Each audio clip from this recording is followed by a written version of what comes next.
Olá, bem-vindos a mais uma viagem na história. A nossa jornada de hoje é através das pegadas da unidade mais condecorada dos Estados Unidos durante a Segunda Guerra Mundial.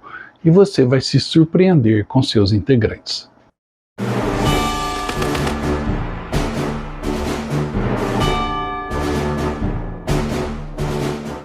Antes de começarmos esta história incrível, não se esqueça de dar um like nesse vídeo, deixar o seu comentário ao final e também se inscrever no canal se não está inscrito. Vamos levar o Viagem na História cada vez mais longe. Uma das consequências da Segunda Guerra Mundial foi o preconceito dentro dos países, pois o mundo, àquela época, em 1939, quando a guerra começou, já era um mundo um tanto quanto globalizado, já havia imigrações, as pessoas deixavam a Europa, vinham para a América, para a Ásia, ou seja, já havia uma integração entre os povos.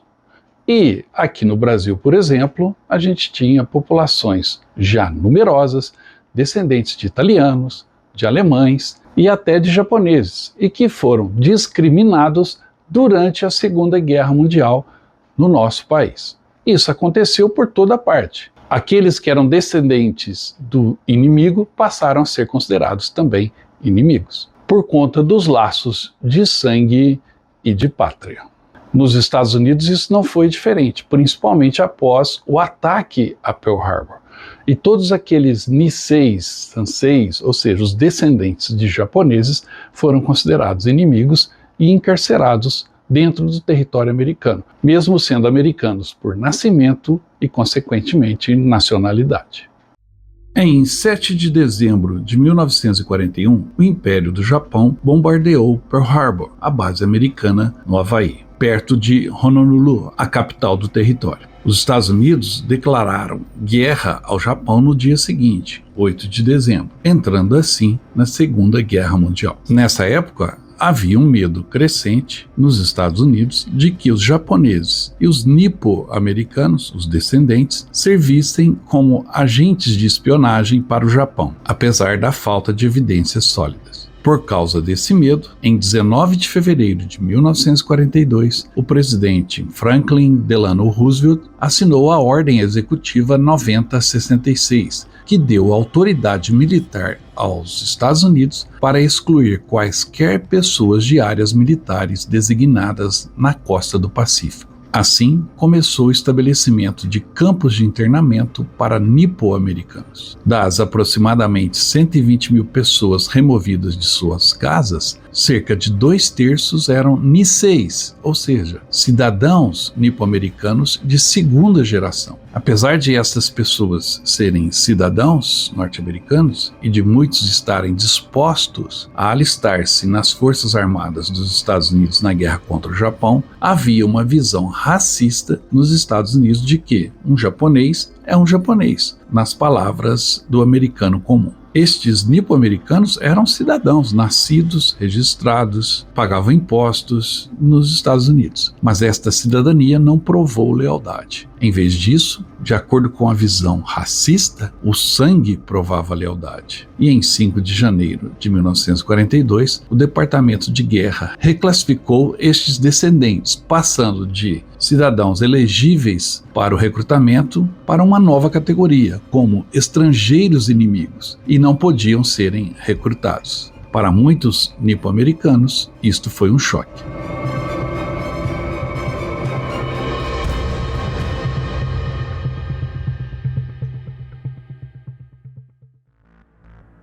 Mas, à medida em que a Segunda Guerra se arrastava, em 1943, o governo americano precisava de mais soldados e começou então a convocar voluntários descendentes de japoneses para se juntarem às unidades Niseis do exército, sob um comandante branco.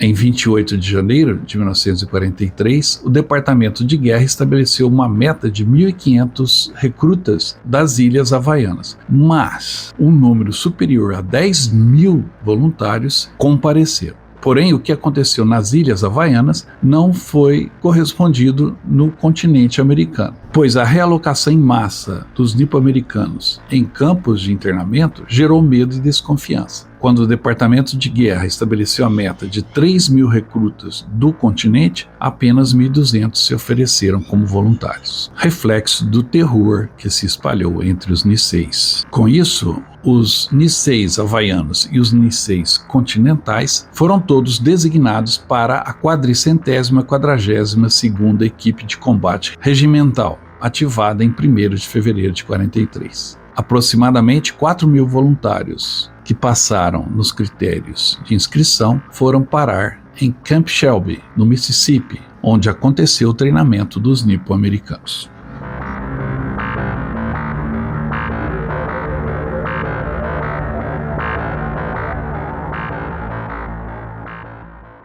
Estes Niseis, descendentes dos japoneses, sejam originários das Ilhas Havaianas ou então do próprio território americano, sofreram muita perseguição e precisaram ter determinação para enfrentarem as dificuldades que surgiram naqueles tristes tempos. E é de se admirar que, mesmo assim, milhares de nipo-americanos, os descendentes dos japoneses, se inscreveram voluntariamente para uma unidade de combate que foi lutar na Segunda Guerra Mundial.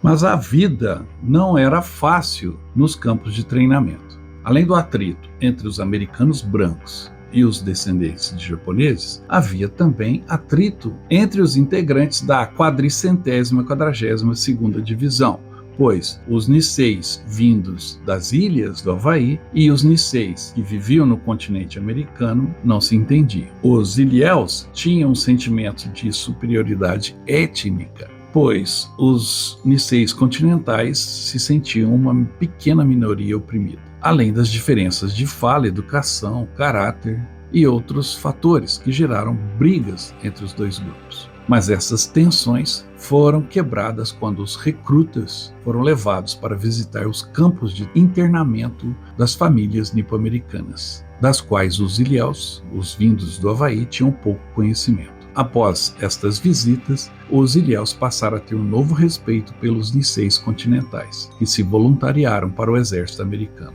apesar do tratamento que eles e suas famílias sofreram por parte do país que escolheram servir. Com uma necessidade crescente de mão de obra, os Estados Unidos estabeleceram um novo recrutamento para homens Niseis em 20 de janeiro de 1944. Estes Niseis não eram mais estrangeiros inimigos, mas considerados leais para entrar em combate. O lema dos soldados Niseis da 442ª Divisão passou a ser Go for Broke, ou quer dizer, arrisque tudo, que era a linguagem havaiana num jogo de cartas muito comum entre os soldados. Os jogadores apostariam tudo em um único lançamento de dados. Assim como nos jogos de azar, os membros da 442ª Divisão estavam dispostos a apostar tudo, lutando por seu país. E logo demonstrariam essa coragem.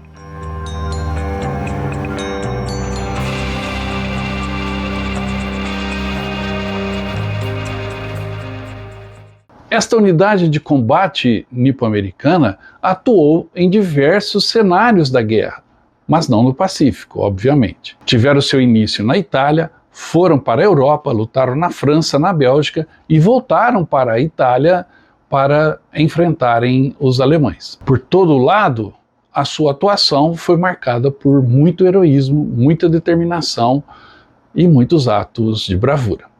E uma curiosidade, ao final da sua participação, em meados de 1945, lutaram no Monte Belvedere, na Itália, bem ao lado do Monte Castelo, onde estavam lutando os brasileiros. Ou seja, brasileiros e membros dessa unidade nipo-americana certamente tiveram muito contato e até dividiram equipamento e táticas de guerra.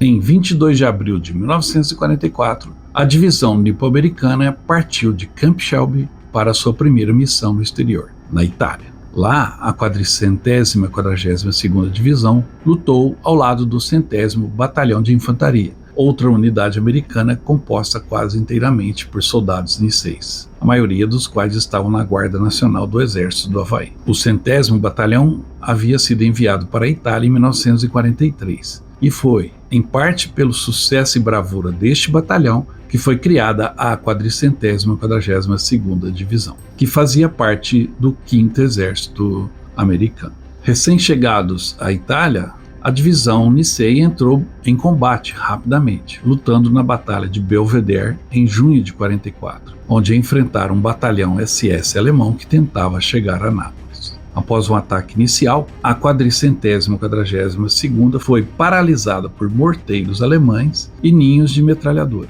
com o 100º Batalhão mais experiente recuando e derrotando as forças alemãs. O resultado final dessa batalha foi uma vitória dos aliados. E o batalhão recebeu uma menção de unidade distinta por seu heroísmo em combate na região de Belvedere. Em setembro de 44, a divisão foi transferida para a 36ª Divisão do 7º Exército na França, com o general John Dahlquist no comando. Na França, os soldados nipo-americanos foram tratados como dispensáveis. Porém, no final de outubro de 44, o 141º Regimento do Texas, da 36ª Divisão, foi isolado pelos alemães nas montanhas do Vosges. Encarregado de salvá-los, depois de libertar a cidade de Bifontaine, a divisão Nicei foi quase imediatamente chamada de volta à linha de frente por Dahlquist, numa tentativa de salvar o batalhão texano, chamado Batalhão Perdido. E os soldados niceis, em grande desvantagem numérica, foram enviados para lutar contra os soldados alemães. Durante a batalha, preso em trincheiras contra tanques, ninhos de metralhadoras, rajadas e muito mais, a 442ª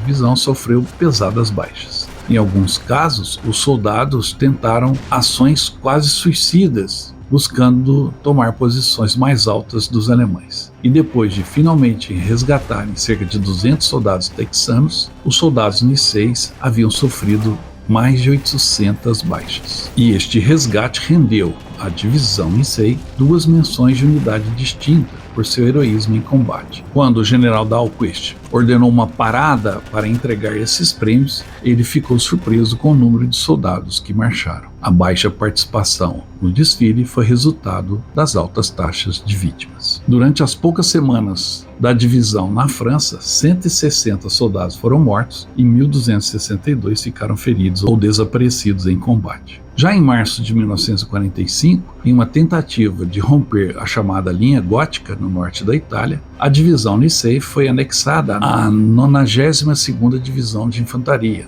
uma unidade totalmente afro-americana. Eles romperam com sucesso a linha gótica em abril, e o regimento recebeu mais uma menção de unidade presidencial por seus esforços.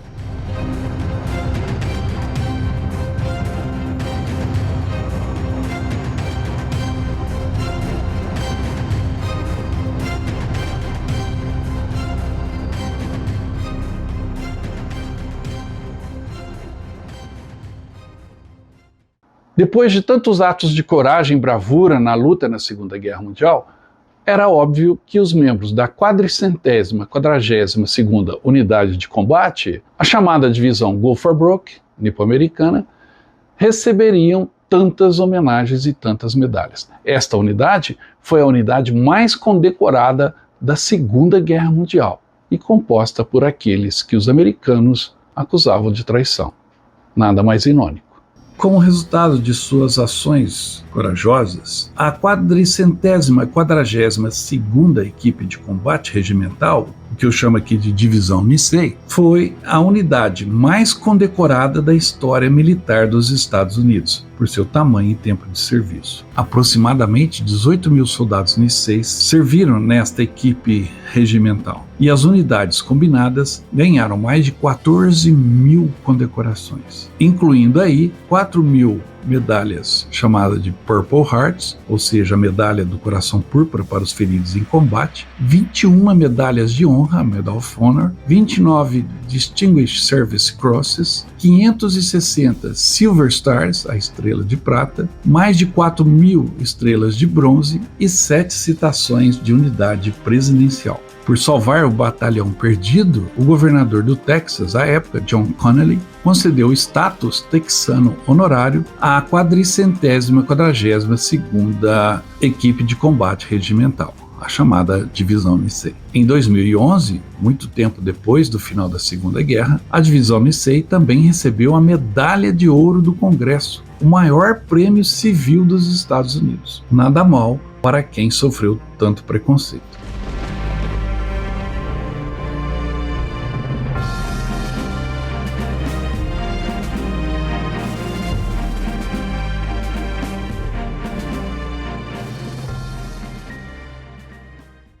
Mas todos estes atos de bravura que levaram a estas condecorações tão significativas não diminuíram o preconceito para com os nipo-americanos, em especial depois do final da guerra.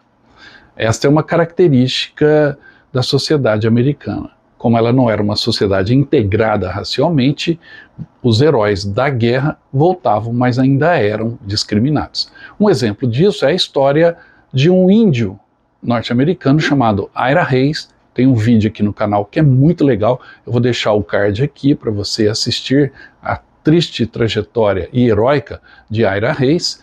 Mas os nipo-americanos, assim como os afro-americanos que lutaram em outras unidades na Segunda Guerra Mundial e mostraram a bravura, quando voltaram para os Estados Unidos sofreram preconceito. Apesar do serviço exemplar prestado ao governo americano, país, os nipo-americanos que lutaram na 442ª Divisão Nisei enfrentaram o racismo contínuo ao retornar da guerra. Na costa oeste, os soldados Niseis e as suas famílias estavam a ser aterrorizados por americanos brancos. Eles não eram permitidos em determinados estabelecimentos e eram ameaçados de lesões corporais. Para combater esta discriminação, os nipo-americanos recorreram à educação, na esperança de se tornarem mais respeitados pelo público americano em geral. Daniel Inouye, um soldado da Divisão Nisei do Havaí, desempenhou um papel importante neste sentido. Lutou para tornar o Havaí o 50º estado americano e foi seu primeiro representante no Congresso, tornando-se senador dos Estados Unidos, cargo que ocupou até sua morte em 2012. Durante o governo Reagan, nos anos 80, os esforços e sacrifícios dos Niseis durante a Segunda Guerra Mundial foram reconhecidos. Uma legislação com um pedido oficial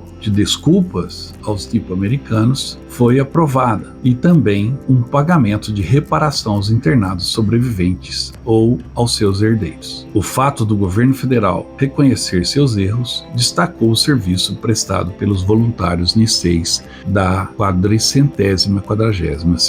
Em 2005, veteranos Niseis e suas famílias iniciaram uma campanha para que o Serviço Postal Americano homenageasse os veteranos nipo-americanos com um selo especial. E o Serviço Postal Americano lançou o selo Go for Broke em 2021. Retratado no selo está o soldado nipo-americano Shiroku Yamamoto, que nasceu no Havaí e serviu na 442ª Divisão numa companhia antitanque. Ele se tornou um dos poucos asiático-americanos a aparecer em um selo usado no sistema postal dos Estados Unidos. Algo simbólico da aceitação e reconhecimento destes heróis nos dias atuais.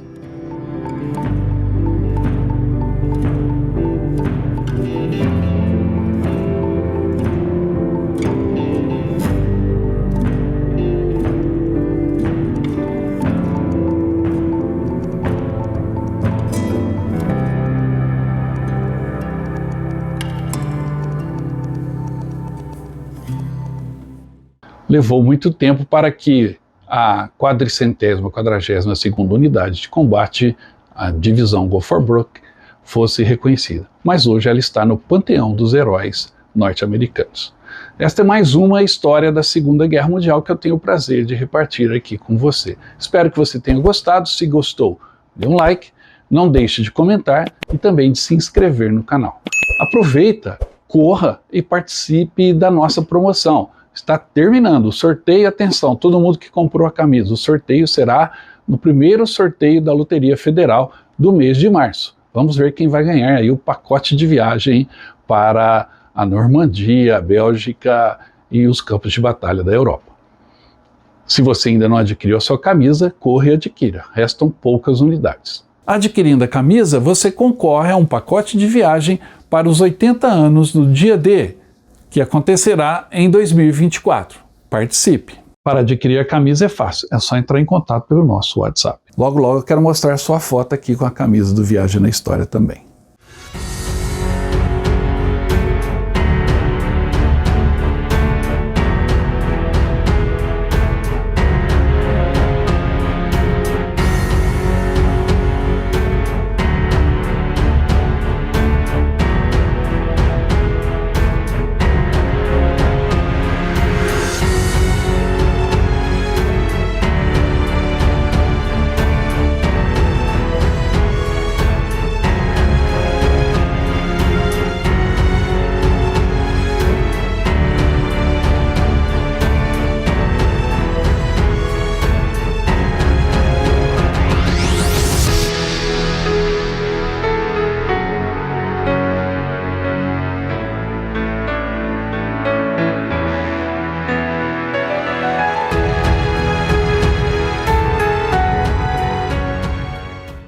Muito obrigado pela sua atenção e eu volto logo com mais histórias. Até mais!